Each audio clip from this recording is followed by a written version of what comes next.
हरिओम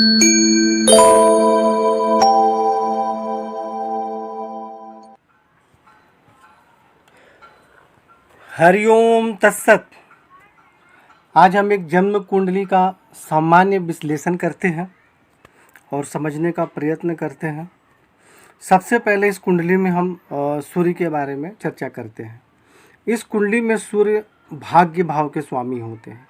9वें भाव के स्वामी सूर्य हैं और सूर्य विराजमान है एकादश भाव में नीच राशि में, परंतु सूर्य 14 अंश के हैं, इसलिए इनको नीच नहीं माना जाएगा। यानी 9वें भाव के स्वामी भाग्य भाव के स्वामी आय भाव में विराजमान है, तो इसका फलादेश होगा। ऐसे व्यक्ति को भाग्य की उन्नति होती है, विशेष धर्म का पालन करते हैं, उच्च शिक्षा अच्छी प्राप्त होती है, आमदनी बहुत अच्छी होती है। और सूर्य यहाँ से पंचम भाव में दृष्टि डाल रहे हैं, अर्थात कि विद्या बुद्धि एवं संतान का श्रेष्ठ सुख प्राप्त होता है, क्योंकि सूर्य वहाँ से अपने उच्च राशि में दृष्टि डाल रहे हैं। ऐसे व्यक्ति के संतान भी बहुत उन्नति करते हैं, उनका नाम होता है, संतान के कारण भी ऐसे व्यक्ति का नाम होता है, समाज में प्रतिष्ठा प्राप्त होती है। उसके बाद हम चंद्रमा के बारे में चर्चा करते हैं। चंद्रमा इस कुंडली में अष्टम भाव के स्वामी हैं, आयु के स्वामी हैं।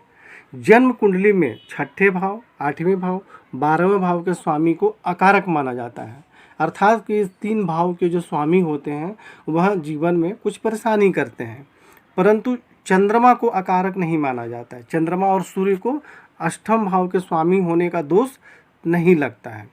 चंद्रमा यहाँ तृतीय भाव में विराजमान है और चंद्रमा को अकारक का दोष नहीं लगता है, इसलिए यहाँ पे पराक्रम में वृद्धि होगी, भाई बहन का सुख प्राप्त होगा। और चंद्रमा यहाँ से भाग्य स्थान में देख रहे हैं, यानी कि भाग्य की उन्नति भी होगी ऐसे व्यक्ति की। और चंद्रमा भी किसी ग्रह से पीड़ित नहीं है यहाँ पे, इसलिए कोई परेशानी नहीं है। अब हम मंगल के विषय में चर्चा करते हैं। मंगल इस कुंडली में 2 भाव के स्वामी है, एक विद्या बुद्धि संतान के स्वामी है और विदेश के बाहरी स्थान के खर्च के स्वामी हैं। मतलब एक तरह से पंचम भाव के जो स्वामी हो गए तो प्रबल कारक हो गए, और द्वादश भाव के स्वामी हो गए तो उनमें कुछ अकारक के भी गुण होते हैं। अब मंगल यहाँ 10वें भाव में विराजमान है, तो पहले मैं सिर्फ मंगल का फलादेश बता रहा हूँ कि मंगल 10वें भाव में विराजमान है, पंचम भाव के स्वामी हैं, गुरु के साथ बुध के साथ विराजमान है। तो पिता राज एवं रोजगार के क्षेत्र में सुख सम्मान तथा सफलता प्राप्त होती है, सरकारी नौकरी के भी योग बनते हैं।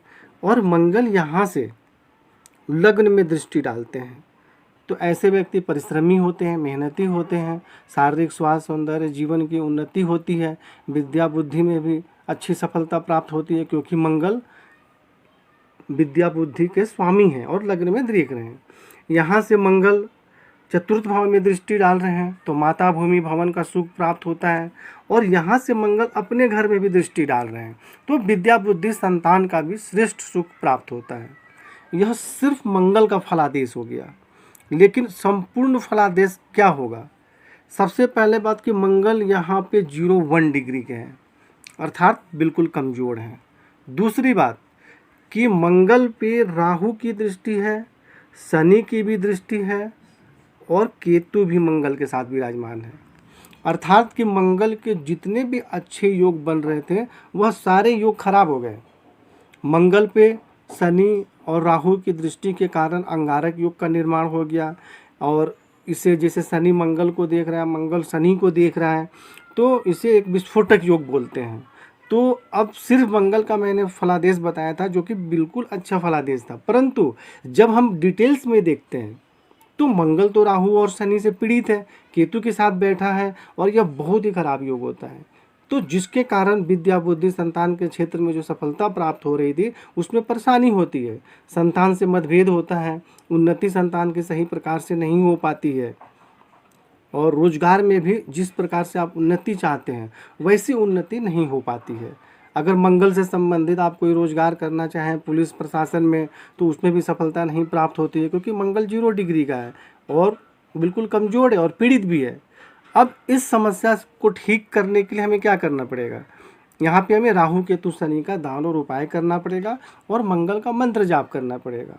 तो यहाँ आपने देखा कि मंगल अकेले तो अच्छा फलादेश दे रहा था, लेकिन राहु केतु शनि से संबंध बनाकर वह जितने भी अच्छे योग बना रहे थे सब में परेशानी का योग बन गया। अब इस कुंडली में हम बुध के विषय में चर्चा करते हैं। तो बुध इस कुंडली में सप्तम भाव यानी जीवन साथी, पत्नी के स्वामी हैं और रोजगार के भी स्वामी हैं। और मंगल अपने ही घर में विराजमान है यहाँ पे, सॉरी बुध जो इस कुंडली में मैंने बताया पत्नी के भी स्वामी हैं और रोजगार के स्वामी हैं। और बुध जो है वो स्वराशि में विराजमान है, यहाँ देखिए। तो अब मंगल स्वराशि में विराजमान है तो पिता राज्य एवं रोजगार के क्षेत्र में श्रेष्ठ सफलता प्राप्त होती है, नौकरी बहुत अच्छी मिलती है, हमेशा ऐसे व्यक्ति का रोजगार चलता रहता है, कभी रुकता नहीं है।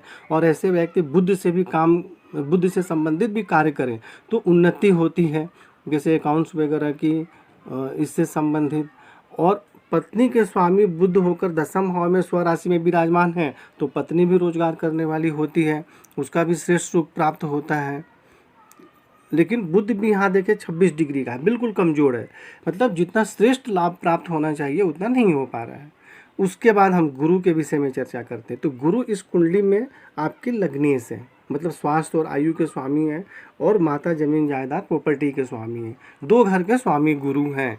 और गुरु बैठे हैं यहाँ पे 10वें भाव में, यहाँ देखिए। लेकिन ये भी 4 डिग्री के हैं, बहुत ज़्यादा प्रबल नहीं है ये। तो गुरु का फलादेश क्या होगा कि शारीरिक स्वास्थ्य, सौंदर्य एवं जीवन की उन्नति होती है, पिता राज्य एवं रोजगार के क्षेत्र में सुख सम्मान तथा सफलता प्राप्त होती है, माता जमीन जायदाद प्रॉपर्टी का श्रेष्ठ सुख प्राप्त होता है। और गुरु यहाँ पे अच्छा ही फल दे रहा है। परंतु यहाँ भी जिस प्रकार मंगल राहु केतु शनि से पीड़ित थे, तो शनि से तो गुरु पीड़ित नहीं होते हैं, लेकिन राहु से जरूर पीड़ित होते हैं। राहु की दृष्टि जब भी गुरु पर पड़ती है तो इसे हम चंडाल योग कहते हैं। और गुरु से संबंधित जैसे स्वास्थ्य और आयु के स्वामी हैं, जीवन में उन्नति के स्वामी हैं, माता भूमि भवन के स्वामी हैं, तो इन सभी चीज़ों में परेशानी होती है। अच्छा योग होते हुए भी जमीन जायदाद प्रॉपर्टी से संबंधित कई बार परेशानी हो जाती है, मनचाहा जमीन या मकान नहीं बना पाते हैं, और माता से भी कभी कभी मतभेद हो जाती है। तो यह सब इसमें समस्या होती है। तो अब इस जो गुरु से संबंधित श्रेष्ठ लाभ प्राप्त करने के लिए हमें राहु से संबंधित दान उपाय करना पड़ेगा और गुरु को मजबूत करना पड़ेगा। अब हम शुक्र के विषय में चर्चा करते हैं। शुक्र इस कुंडली में 2 भाव के स्वामी हैं, रोग और शत्रु के स्वामी हैं और आमदनी के भी स्वामी हैं। इस लग्न में शुक्र को अकारक माना जाता है। और शुक्र कहाँ विराजमान है? द्वादश भाव में। तो कोई भी ग्रह, जैसा मैंने बताया कि 6ठे, 8वें और 12वें के स्वामी होते हैं, उनको अकारक माना जाता है। और 6ठे, 8वें, 12वें में कोई ग्रह अगर विराजमान हो जाते हैं तो उनके सुख में भी कमी होता है, परंतु शुक्र को यह दोष नहीं लगता है। अगर शुक्र द्वादश भाव में विराजमान हो जाते हैं तो उनमें कमी नहीं होती है। तो अब आमदनी भाव के स्वामी व्यय भाव में चले गए, और तो ये जो 12वां घर होता है, कुंडली का द्वादश भाव जो होता है, जन्म स्थान से दूर का होता है, विदेश का होता है, खर्च का होता है। तो ऐसे व्यक्ति बाहरी स्थानों के संपर्क से भी, जैसे अपने जन्म स्थान से दूर की कोई कंपनी हो, वहाँ के संपर्क से भी कोई कार्य करे तो उसमें सफलता प्राप्त होती है। दूसरी बात कि शुक्र द्वादश भाव में विराजमान होते हैं तो ऐसे व्यक्ति जीवन के सारे सुख सुविधाएं प्राप्त करते हैं और बहुत खर्च करते हैं अपने शरीर पर, कपड़ों पर, इन सब चीज़ों पर बहुत ज़्यादा खर्च करते हैं, ऐश्वर्यशाली जीवन भी व्यतीत करते हैं। तो और यहाँ से शुक्र जो है खुद के घर में दृष्टि डाल रहे हैं तो शत्रु पक्ष पर भी प्रभाव रहता है, ननिहाल पक्ष से भी संबंध अच्छा रहता है। अब उसके बाद शनि के विषय में चर्चा करते हैं। तो शनि इस कुंडली में 2 भाव के स्वामी हैं। शनि एक तो धन एवं कुटुंब के स्वामी हैं और पराक्रम के भी स्वामी हैं। और शनि यहाँ विराजमान है, देखिए 4th भाव में। तो अब यहाँ मुख्य बात क्या है कि मैंने बताया कि शनि मंगल को देख रहे हैं और मंगल शनि को देख रहे हैं। और दूसरी बात कि शनि राहु के साथ भी विराजमान हो गए हैं। तो यह अच्छा योग नहीं है, क्योंकि मंगल शनि मंगल को देखते हैं, इसको विस्फोटक योग कहते हैं। मंगल जिस भाव के स्वामी हैं उससे भी परेशानी होती है, और शनि जिस भाव के स्वामी हैं उनमें भी परेशानी होती है। शनि यहाँ अकेले विराजमान होते तो कोई बहुत ज़्यादा परेशानी नहीं होती, परंतु शनि राहु के साथ विराजमान है, उस पर केतु की भी दृष्टि है और मंगल की भी दृष्टि है, तो जमीन जायदाद प्रॉपर्टी घरेलू सुख में परेशानी होती है। घर का वातावरण में कभी अशांति हो जाती है। धन एवं कुटुंब के सुख में भी परेशानी होती है, क्योंकि धन एवं कुटुंब के स्वामी शनि राहु मंगल केतु से संबंध बना रहे हैं, तो कुटुंब से मतभेद हो जाती है, उनसे संबंध अच्छा नहीं होता है या सहयोग नहीं करते हैं। और शनि यहाँ से षष्ठ भाव में दृष्टि डालते हैं, तो ऐसे व्यक्ति का शत्रु पक्ष पर प्रबल प्रभाव रहता है। कोई भी शत्रु वगैरह इनसे आसानी से विजय प्राप्त नहीं कर सकते या शत्रु होते ही नहीं हैं। और यहाँ से शनि जब मंगल पर दृष्टि डालेंगे तो मैंने पहले ही आपको बताया था, विद्या बुद्धि संतान और रोजगार इन सभी चीज़ों में उन्नति सही प्रकार से नहीं हो पाएगी जितनी की आपकी इच्छा होती है, जितना आप आगे बढ़ना चाहते हैं। और शनि यहाँ से लग्न में भी दृष्टि डालते हैं, तो जिसके कारण थोड़ी स्वास्थ्य में भी परेशानी होती है। ऐसे शनि जो होते हैं धीरे धीरे चलने वाले ग्रह होते हैं, तो ऐसे व्यक्ति आलसी भी होते हैं, चलो कोई काम कल कर लेंगे परसों कर लेंगे, तो यह भी हो जाता है। अब हम राहु के विषय में चर्चा करते हैं। राहु किसी भाव के स्वामी नहीं होते हैं। अब राहु यहाँ चतुर्थ भाव में विराजमान है, तो सबसे पहले चतुर्थ भाव में राहु विराजमान है तो जमीन जायदाद प्रॉपर्टी से संबंधित परेशानी होगी, माता से संबंधित उनके सुख में या मतभेद होगा, और घरेलू वातावरण में भी परेशानी होगी। राहु यहाँ से आयु के भाव में दृष्टि डाल रहे हैं, चंद्रमा के घर में, तो स्वास्थ्य एवं आयु से संबंधित परेशानी होती है।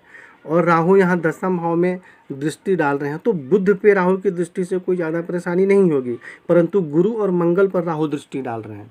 तो गुरु शारीरिक स्वास्थ्य सौंदर्य जमीन जायदाद प्रॉपर्टी के स्वामी हैं, मंगल विद्या बुद्धि संतान के स्वामी हैं, और मंगल और गुरु दोनों राहु से पीड़ित हो जाएंगे, तो इन सभी क्षेत्रों में परेशानी होगी। रोजगार में भी उन्नति सही प्रकार से नहीं हो पाएगी, और संतान से संबंधित भी उनकी उन्नति में भी रुकावट आएगी, या उनसे आपका मतभेद होगा या परेशानी होगी आगे चलकर। और यहाँ से राहु द्वादश भाव में भी दृष्टि डाल रहे हैं। राहु जहाँ विराजमान होते हैं वहाँ से 5वें 7वें और 9वें जगह पे दृष्टि डालते हैं, तो द्वादश भाव में शुक्र पर दृष्टि डालने से ऐसे व्यक्ति जो हैं फिजूल खर्च के कारण भी परेशानी हो जाती है, बाहरी स्थानों के संपर्क से भी परेशानी होती है, और आँखों से संबंधित भी समस्या होने की संभावना रहती है। कभी कभी नींद सही प्रकार से नहीं आती है। अब हम केतु के विषय में चर्चा करते हैं, तो केतु यहाँ मंगल के साथ विराजमान है, गुरु और के साथ केतु विराजमान होता है तो कोई ज़्यादा परेशानी नहीं होती है, लेकिन मंगल के साथ केतु विराजमान हो गया यहाँ पर, तो जिसके कारण फिर वही बात यहाँ पर कि रोजगार के क्षेत्र में जितनी उन्नति सही प्रकार से नहीं हो पाती है, जितना अच्छा योग मंगल और गुरु बना रहे थे उसका। और मंगल जो है संतान का स्वामी है, तो उससे संबंधित भी परेशानी होती है। और केतु जहाँ बैठते हैं वहाँ से 5वें 7वें और 9वें जगह पर दृष्टि डालते हैं। तो जब केतु यहाँ से द्वितीय भाव में दृष्टि डाल रहे हैं तो धन एवं कुटुंब से संबंधित परेशानी होती है, धन का संग्रह ठीक से नहीं हो पाता है। चतुर्थ भाव में शनि और राहु पर दृष्टि डाल रहे हैं तो माता जमीन जायदाद प्रॉपर्टी से संबंधित समस्या होती है। और षष्ठ भाव में दृष्टि डालते हैं तो शत्रु पक्ष पर प्रभाव रहता है, परंतु पेट में किसी प्रकार की समस्या या बीमारी होने की संभावना रहती है। अब संपूर्ण कुंडली का निष्कर्ष क्या निकला कि ये बहुत ही अच्छा योग बन रहा था। बुध गुरु मंगल, ये बहुत ही जीवन का बहुत ही प्रभावशाली और श्रेष्ठ योग बन रहा था। ऐसे योग वाले जीवन में बहुत बड़े उच्च पद प्राप्त करते हैं, परंतु गुरु कमज़ोर, मंगल कमज़ोर और बुध भी 26 डिग्री के हैं, और गुरु और मंगल दोनों ही राहु केतु शनि से पीड़ित हैं, जिसके कारण पूर्ण रूप से सफलता प्राप्त नहीं हो पाती है। यही एक सबसे बड़ी इस कुंडली में कमी का योग है। तो इन्हें गुरु मंगल बुध वगैरह का मंत्र जाप करना चाहिए, प्रबल करना चाहिए, और राहु केतु शनि का दान करना चाहिए। इस पे फोकस करना चाहिए, जिससे कि जीवन में उन्नति हो और जो भी समस्याएं हैं उनमें कमी हो। तो इस प्रकार ये सामान्य विश्लेषण था। हरिओम तत्सत।